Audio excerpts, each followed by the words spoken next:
before I talk about this quad, I want to say something about Eachine. So Eachine is a company that I'm pretty sure is either owned or very closely managed by Banggood. We also don't know how many other brands Eachine has. Realac and Racerstar, these might be Eachine brands, we don't know. But if there was one company that I would personally want to manage, own, develop inside of, twist and create, it would be Eachine. And I say that because Eachine has this incredible ability to just produce, create. They just keep flooding the market with more and more and more stuff. And a lot of it has become really, really interesting, which means they have hired, or they have some people in that company that actually know what they're doing. They actually follow the market, they understand what consumers want, and they're doing that. And they're continuing to do it for an incredible value at incredible prices. Now, not everything is a good value, and of course they copy just like any other Chinese company, so not everything is great about it, but just because they have this insane ability to create such low-cost products that are actually not bad, they're pretty good a lot of the time, all other things aside, all negatives aside, incredible company.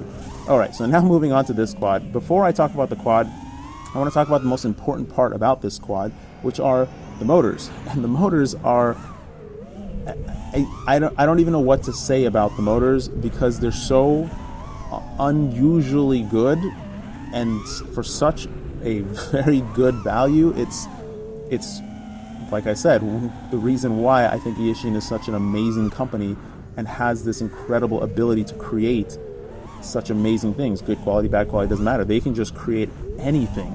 So when I took this out of the box and I took a look at the motors, I saw the pictures of this thing, and this thing looked really good in the pictures, and I was really impressed with it from just the pictures and just looking at the construction and various things. And the motors looked particularly good to me. I personally thought that they were using the RCN power motors because they looked like a similar construction to the RCN power motors, but they're not. These are Eachine motors. They created these motors. And so I took it out of the box, I looked at the motor, and I'm like, that's pretty nice. And then I spun the motor, and that's not an 8mm bearing. I can tell. It's very easy to tell if you spin an 8mm and a 9mm bearing. You know that that's not an 8mm bearing. You know that's either an incredible quality 8mm bearing or it's a 9mm bearing. So then I took the screw out of the bottom of the motor, and it is it's an M2.5 screw with a 2mm socket cap, so you can use your regular 2mm driver to unscrew it, which is super nice. Pulled it off to find, yep, there is definitely a 9mm bearing in that thing. Also, the windings, hard to tell if the windings are good quality or not. I doubt that they're the best quality, but they look pretty good. They look all right. At least they're neatly wound. The laminations are also what looks like, when I compared it to other motors, 0.2mm or 0.15mm laminations, which is pretty much what's on every single motor out there. And then I took a look at the bell. So this is a construction modality that a couple of companies are doing now. The first time I saw it was on the RCN power motor. What they do here is that they create the magnet ring, and then they slip, you can see here this purple edge, they slip a whole aluminum sheet over the top of it. So the whole bell becomes uniform, and you can see there's no seam anywhere on the bell. It's just one solid bell, and it looks beautiful. It probably adds a little weight, yes, but it looks really beautiful. It looks like a really clean, slick looking motor. And then I looked at the magnets. Those are nice, thick magnets. Those are not thin magnets. And then I looked at the magnet ring, and it's got that lip on the bottom, which I really, really appreciate. And then I looked at the shaft, and the shaft is in fact hollow all the way through, as you can see.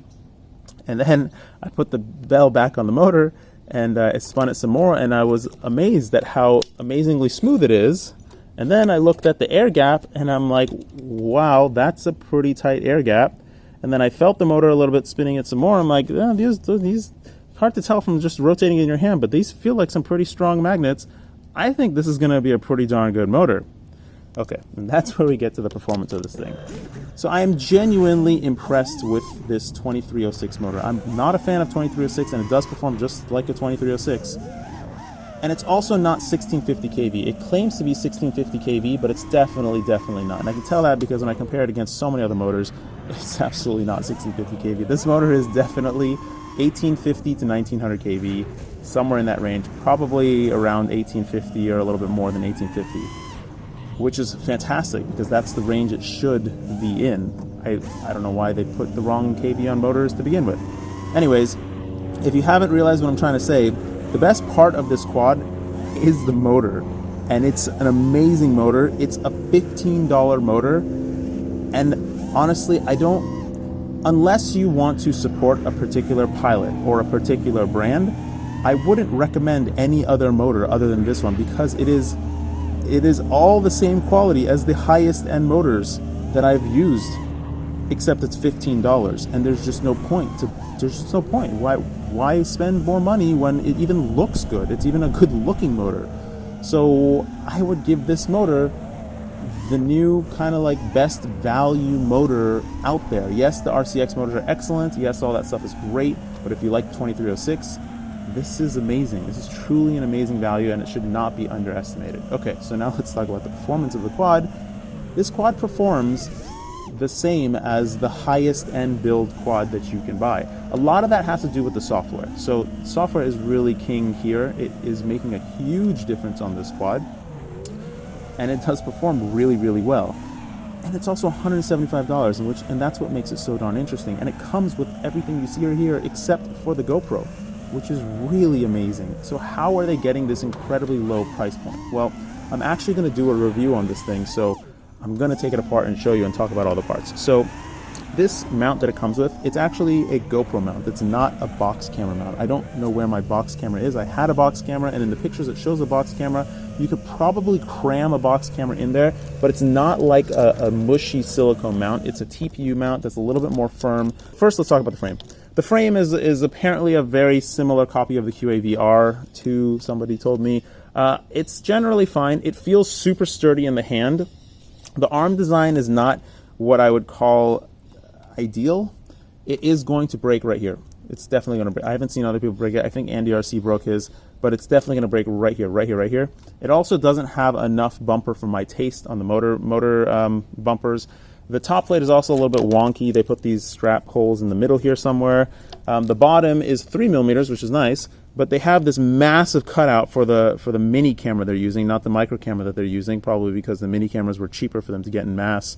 And it leaves just a little bit of carbon around the edge. So if you stub this against the curb or something, you're probably going to break the bottom plate. But that's okay, because the frame is $27 to buy, and it's also a $175 quad. So I'm just nitpicking at this thing because, damn, that's a pretty good value, even if the frame isn't the best. Now that we have the top off, let's take a look at what's on the inside. So let's start with the back front. So I personally think the back is the most interesting thing. And let's start with the VTX here and the whole back. So this is a copy Triumph antenna. Of course, it's a copy Triumph antenna. It has this little TPU mount that holds the receiver antennas, which is really nice, as well as the Triumph antenna. I personally am not a fan of putting my receiver antennas right next to my VTX antenna.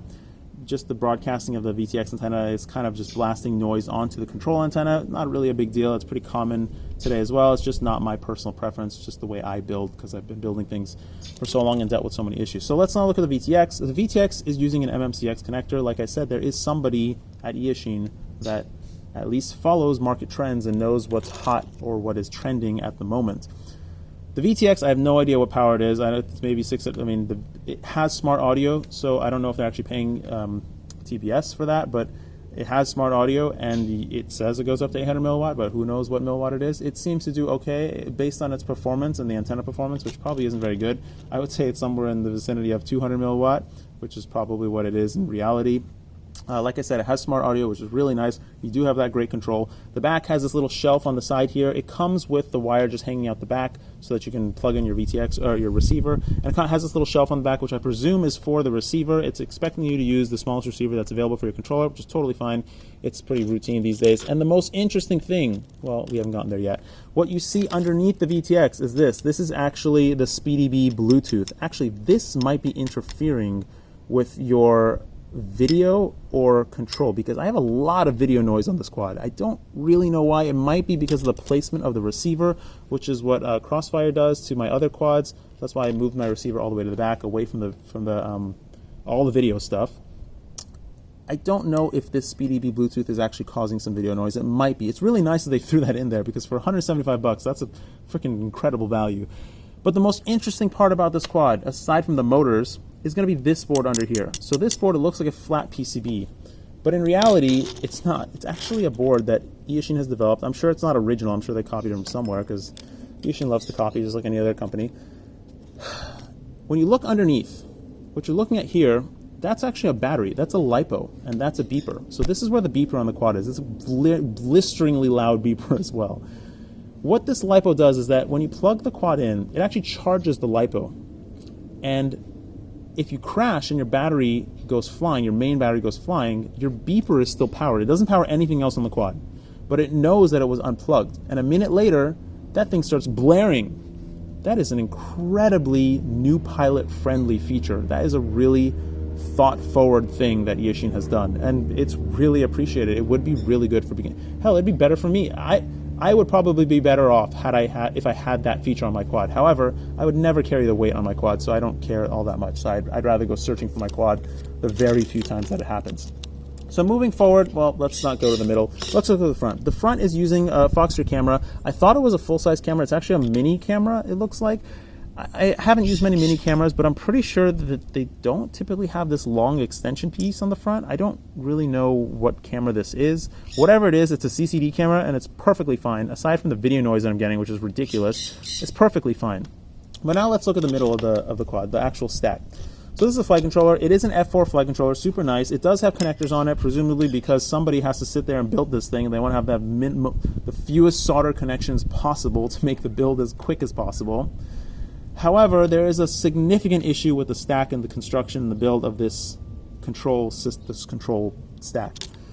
The boards interconnect with this. These are like a series of micropins, and the ESC board connects to the flight controller with these little pins. Additionally, to add insult to that injury, because these pins break really easily, they're using nylon stack screws for the whole stack. They're also using nylon for the rear.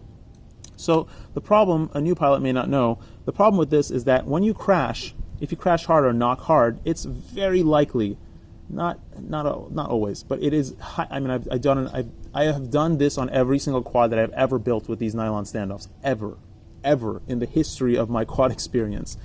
When you crash, you will knock it hard. These standoffs will break. These pins will break with those standoffs.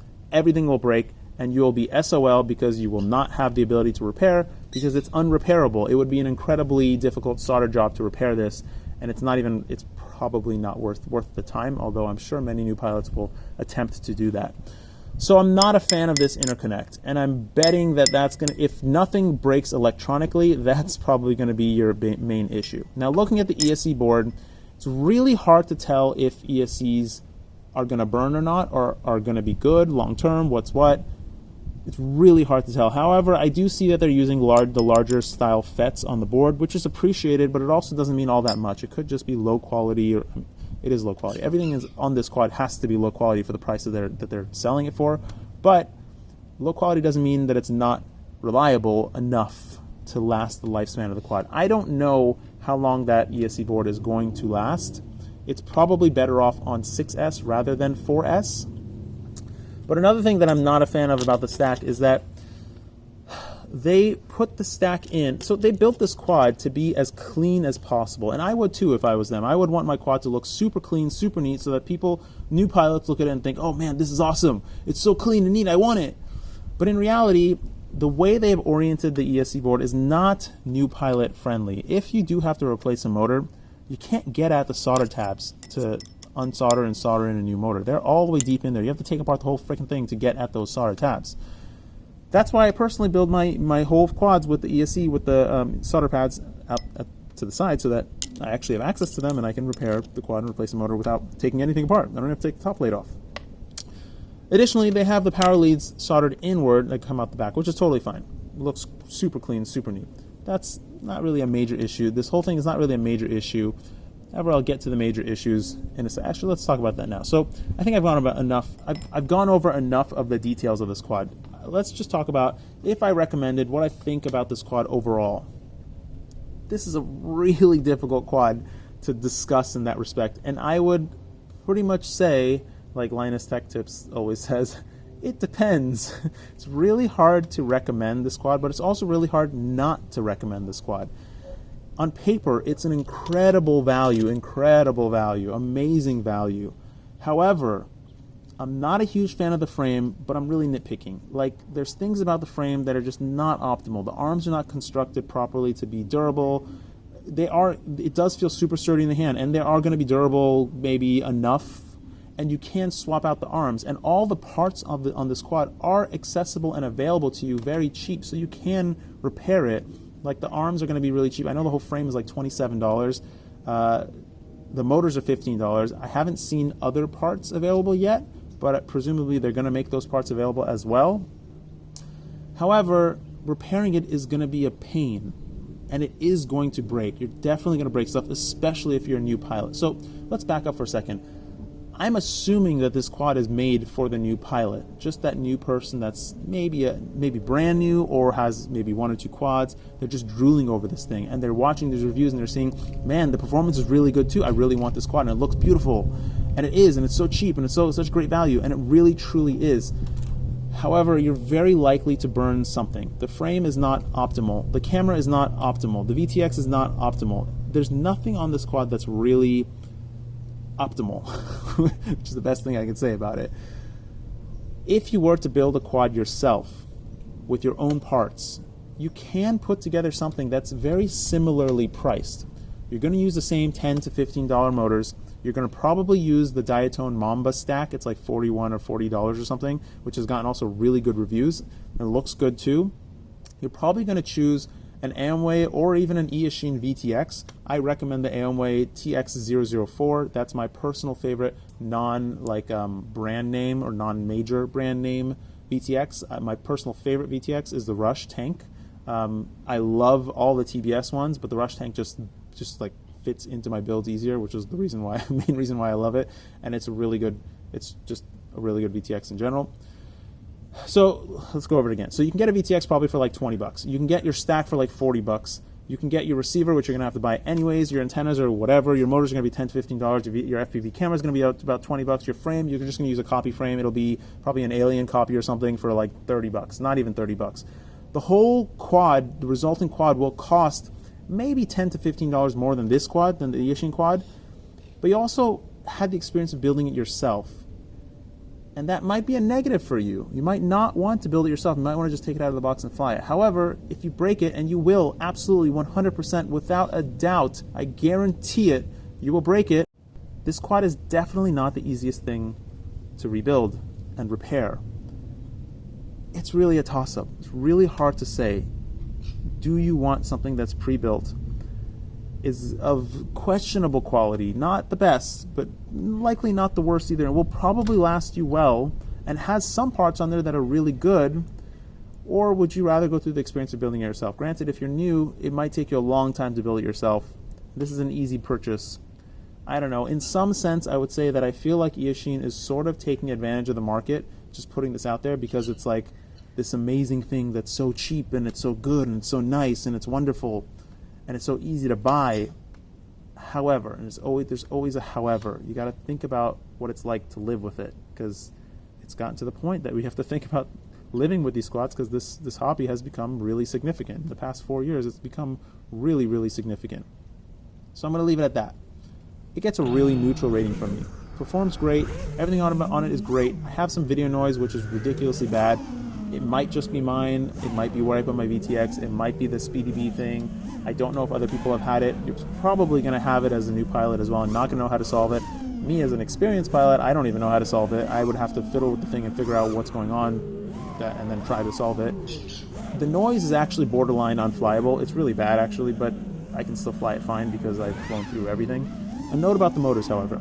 Motors are stellar. Stellar, excellent motors. I wouldn't even recommend any other 2306 motor because this motor exists. It's amazing. It really is true. It's better than the RCX motors. Really is truly amazing. However, I'm not a fan of 2306. I personally am not a fan of 2306 because it has a hump of power down low, and just a little bit of throttle travel sends this thing soaring to the moon like crazy. So it's really hard to modulate the throttle down low, be smooth. Cruising is a little bit difficult. It does have a nice fast cruise, but it is really difficult to cruise with the quad down low to the ground and be very responsive with the motor. The motor does have a little bit better control than a 2207, a typical 2207. I would say definitely 2306s do have a little bit better control. However, it's that throttle hump that's questionable. And the reason why I don't like 2306 is that I would have to apply a throttle curve to the system to try and get the motor to perform the way I want it to perform. So why don't I just use the motor that performs the way I want it to perform? So that's why I like 2207, 2208 motors. Anyways, that's that. This quad is good-ish. Let's leave it at that. Don't forget the floss. There's a lot of other things coming, especially from Eachine. Take care. I forgot to mention the worst thing about this quad. It comes with reversed motor prop nut shaft things. Why? Well, I know why. Because it's probably better for a new pilot that your props don't randomly come undone. But why? So frustrating.